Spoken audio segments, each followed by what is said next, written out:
Hi welcome back to my channel Divya's cooking and వ్లాగ్స్లో ఈరోజు one more mini vlog వచ్చేసరికి ఇక్కడ దగ్గరలోనే ఒక నేషనల్ పార్క్ ఉందన్నమాట. సో అక్కడికి వెళ్దామని చెప్పి స్టార్ట్ అయ్యాము. ఎందుకంటే అక్కడ ఈవినింగ్ 5:30కే క్లోజ్ చేసేస్తారు. సో కొంచెం వెదర్ కొంచెం బాగుందని చెప్పి ఆఫ్టర్నూనే లంచ్ చేసేసిన తర్వాత ఇలా అయితే మేము స్టార్ట్ అయిపోయాం అనమాట. ఎందుకంటే ఇంకా అది మార్నింగ్ 10 to 5:30 PM వరకే. సో అన్నీ చూడాలంటే కొంచెం టైం పడుతుందని చెప్పి ఇట్లాగా ఆఫ్టర్నూనే బయలుదేరాం. కొంచెం వెదర్ కూడా ఎక్కువ ఎండ లేకుండా బాగుందన్నమాట. సో అందుకే ఇంకా స్టార్ట్ అయ్యాం. వెళ్ళే దారిలో ఈ ప్లేస్ అయితే చాలా బాగుంది చూడ్డానికి. చుట్టూ చెట్లు అనమాట. క్లైమేట్ బాగుంది కాబట్టి గ్రీనరీ కూడా చాలా బాగా కనిపిస్తుంది.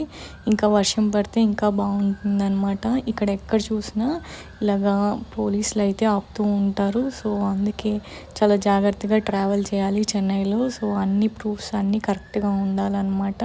ఇప్పుడైతే పార్క్ లోపలికి ఎంట్రీకి వచ్చేసాం అనమాట. సో ఇది ఎంట్రన్స్ అనమాట.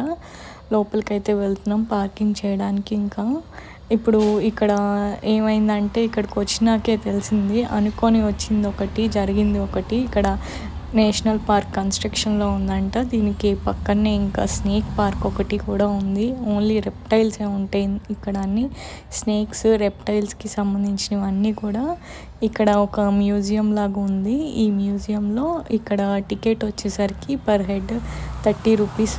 ఇంకా మొబైల్కి అయితే 10 రూపీస్ ఛార్జ్ చేస్తున్నారు. సో ఇలా టికెట్ తీసుకొని ఎంట్రీ అవ్వగానే మనకి డిఫరెంట్ టైప్స్ ఆఫ్ స్నేక్స్ ఇంకా రెప్టైల్స్కి సంబంధించినవన్నీ కూడా ఇక్కడ చూడొచ్చు అనమాట. ఫస్ట్ టైం చెన్నైలో ఇక్కడ మాత్రమే ఇలా రెప్టైల్స్ స్నేక్ పార్క్ అనేది ఒకటి ఉంది. సో ఇక్కడ మాత్రమే స్నేక్స్ కానీ రెప్టైల్స్కి జాతికి సంబంధించినవి అన్నీ, అంటే ఇక్కడ లైక్ క్రొకోడైల్స్ ఇంకా వాటికి సంబంధించిన బల్లులు అలాంటివన్నీ కూడా ఇక్కడ ఉన్నాయన్నమాట. అన్ని స్నేక్స్ నిద్రపోతూ ఉన్నాయి మేము వచ్చేసరికి. సో ఇది ఒక్కటే కొంచెం కదులుతూ మూవ్ అవుతూ కనిపించింది ఈ స్నేక్ మాత్రం. ఇక్కడ ఇంకా అంత క్లోజ్డ్గా ఉండేసరికి కొంచెం గాలి కూడా లేదు. నార్మల్గా అయితే నేషనల్ పార్క్ అంటే యానిమల్స్ ఇంకా బర్డ్స్ అన్నీ ఉంటాయి కదా. బట్ అదేమైందంటే అక్కడ కన్స్ట్రక్షన్లో ఉండేసరికి యానిమల్స్ అన్నిటిని కూడా పక్కకి షిఫ్ట్ చేసి ఉంచారంట. సో అది కన్స్ట్రక్షన్ అయిపోయిన తర్వాత మళ్ళీ రీఓపెనింగ్ ఉంటుందని చెప్పారు. కాబట్టి సో ఇక్కడ దాకా వచ్చాం కాబట్టి ఇంకా ఈ పక్కనే ఉంది కదా అని చెప్పి స్నేక్ పార్క్ చూడడానికి అని చెప్పి ఇంకా వచ్చేసాం అనమాట. ఈ బల్లులు చూసారా గ్రీన్ కలర్లో ఉన్నాయి. వీటి తోకలు ఎంత పెద్దగా ఉన్నాయంటే వెరైటీగా అనిపించినాయి. ఇవి చాలా మనం ఎప్పుడు చూడనివి కూడా ఇక్కడ ఉన్నాయన్నమాట. ఇది వచ్చేసరికి నాగపాము అనమాట. ఇవి కొన్ని మాత్రమే మూవ్ అవుతున్నాయి. అన్నీ కూడా కొంచెం స్లీప్ మోడ్లో ఉన్నాయి. ఏవి కూడా కదలకుండా ఎక్కడో ఒక మూలన పడుకొని చుట్టుకొని అలా ఉన్నాయన్నమాట. ఇలాగ కొన్ని మాత్రమే ఇట్లాగా మూవ్ అవుతూ కొన్ని మాత్రమే ఉన్నాయి. ఇంకా చూడడానికి చాలా ఉన్నాయన్నమాట. ఒక మ్యూజియం టైపే ఇక్కడ అంతా. ఇంకా ఇది వచ్చేసరికి ముసళ్ళల్లో కూడా చాలా రకాలు ఉన్నాయన్నమాట. ఒక 4-5 రకాలు అయితే ఇక్కడ ప్లేస్ చేసి ఉంచారు. ఒక్కొక్క దానికి సపరేట్గా ఇట్లాగా ఉన్నాయన్నమాట. అక్కడెక్కడో చివరి ఉంది ఒకటి చాలా పెద్దది. ఇక్కడ ఉన్న వాటిల్లో కూడా ఇదే. ఇవి ఏవి కూడా మూవ్ అవ్వట్లేదు చాలా వరకు. అన్నీ స్లీప్లో ఉన్నాయన్నమాట. అవి ఇంకా అలా వీటితో కొంచెం సేపు చూసుకొని టైం స్పెండ్ చేసేసి కొన్ని ఫొటోస్ దిగేసి ఇక్కడ ఉన్న ప్లేస్లోనే ఇది చూడండి. ఇది అయితే వెరైటీగా ఉంది. దీనికి ఎదురు ముక్క అయితే చాలా పొడుగ్గా ఉందన్నమాట. ఇలాగా అన్నీ కొన్ని అన్నీ ఉన్న వాటి వరకు అన్నీ చూసామన్నమాట. ఇంకా ఇక్కడ ఉన్న ప్లేస్లో ఇంకా ఏమేమి ఉన్నాయో కూడా మీరు కూడా చూసేయండి.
ఇవన్నీ కూడా కొన్ని రెప్టైల్స్కి జాతికి సంబంధించినవన్నీ కూడా ఇలాగా ప్రిజర్వ్ చేసి ఉంచారనమాట వీటి నేమ్స్తో సహా. ఇంకా ఇక్కడ చూడండి, ఇదైతే స్నేక్వి చక్కగా బాగున్నాయి అనమాట ఇవి బొమ్మలు. ఇలాగైతే ఇక్కడ కూడా మనకి డిఫరెంట్గా పెట్టి ఉంచారు. ఇండియాలో ఎక్కడెక్కడ ఏమేమి ఉన్నాయి ఏంటి. ఇదేమో చూడడానికి బాగుంది, రియల్గా కొండ చిలువ ఉన్నట్టే ఉందన్నమాట, కానీ రియల్ కొండ చిలువ కాదు. ఇంకా ఇక్కడ కొన్ని తొండలు ఉన్నాయన్నమాట. మరి ఇవి ఎంతవరకు కలర్ చేంజ్ అవుతాయో నాకు కూడా తెలీదు. కొన్ని గ్రీన్ కలర్లో ఉన్నాయి, కొన్ని బ్రౌన్ కలర్లో ఉన్నాయి అన్నమాట. ఇక్కడ ఇలా ఆడిస్తుంటే కూడా చక్కగా తిరుగుతా వీటిని ఎంజాయ్ చేస్తున్నాయి అన్నమాట. బ్రౌన్, గ్రీన్ కలర్, ఇంకా ఇంకొక షేడ్, మొత్తం 3 షేడ్స్ మాత్రం తొండలు ఇక్కడ ఉన్నాయి. ఇవి మరి కలర్ చేంజ్ అవుతాయో లేదో నాకు కూడా తెలీదు. ఇలా అయితే ఉన్నాయన్నమాట. ఇంకా ఇక్కడ నాకు టోటాయిస్ కనిపించింది, చాలా చిన్న టోటాయిస్ అనమాట. ఈ ఎక్వేరియంలో పెట్టి ఉంచారు. మామూలుగా అయితే టోటాయిస్ ఉన్నాయి, కానీ అవి ఎక్కడో చాలా మడ్ వాటర్లో ఉన్నాయి, అంత బాగాలేవు చూడడానికి కూడా. ఇంకా ఫైనల్గా అయితే అన్నీ చూసేసి వచ్చి ఇక్కడ ఒక రూమ్లా ఉందన్నమాట. ఫైనల్గా ఇక్కడ కొంచెం రిలాక్స్ అవ్వడానికి అందరికీ చైర్స్ అనేవి ప్లేస్ చేసి ఉంచారు. సో రిలాక్స్ అయిపోయిన తర్వాత అసలు చూడాలనుకొని వచ్చింది ఒకటి, చూసింది ఒకటి, ఇప్పుడు చూడబోతుంది ఇంకొకటి అవుతుంది. సో ఇక్కడ దగ్గరలో ఫేమస్ ప్లేస్ ఒకటి ఉందన్నమాట. 4 to 5 కిలోమీటర్స్ రేంజ్ అనమాట. సో ఇంత దూరం వచ్చాం కదా, దాన్ని కూడా ఎందుకు మిస్ అవటం అని చెప్పి ఇంకా అక్కడికి వెళ్దాం అని చెప్పి స్టార్ట్ అయిపోయాం. అది ఏం ప్లేసో ఏంటో నెక్స్ట్ వీడియోలో అయితే చూసేయండి. పార్ట్ 2 వీడియోలో అయితే అప్లోడ్ చేస్తాను ఎక్కడికి వెళ్ళామనేది. Thank you for watching this video. Subscribe for more videos.